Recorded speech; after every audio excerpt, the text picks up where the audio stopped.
మచిలీపట్నంలో loan app వేధింపులకు యువకుడు బలైపోయాడు. మృతుడు కాసానిగూడెంకి చెందిన గిరీష్ కుమార్ గా గుర్తించారు. వ్యక్తిగత అవసరాలకు యాప్ లో లోన్ తీసుకున్నాడు గిరీష్. ఆ తర్వాత వేధింపులు మొదలయ్యాయి. లోన్ యాప్ వేధింపులతో ఆత్మహత్య చేసుకున్నాడు గిరీష్.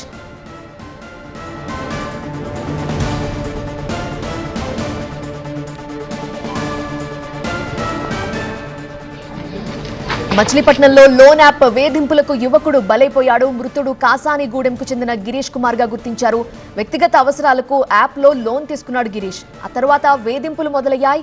లోన్ యాప్ వేధింపులు భరించలేక ఆత్మహత్య చేసుకున్నాడు గిరీష్.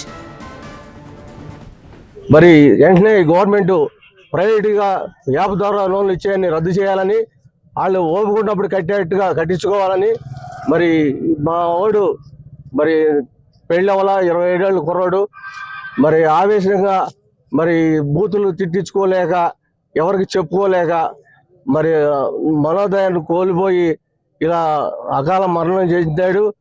చుట్టుపక్కల ద్వారా కుర్రాడిని అవమానపరిచి డిసప్పాయింట్ చేస్తున్నారు. దానివల్ల ఎదిరించేవాడైతే నాకేంట్లోనే వదిలేస్తున్నాడు. భయభ్రాంతులకు గురయ్యి నేను అవమాన పాలవుతాను, నేను నలుగురిలో క్షేమవుతాను అన్న కుర్రాడు ఈ రీతిగా అకాల మరణం చెందుతున్నాడు. దయచేసి లోన్ యాప్ గురించి ఎవరిని మేము ప్రశ్నించాం, కానీ ఇచ్చే ముందు పేరెంట్స్ని సపోర్ట్ కూడా తీసుకోవాలి.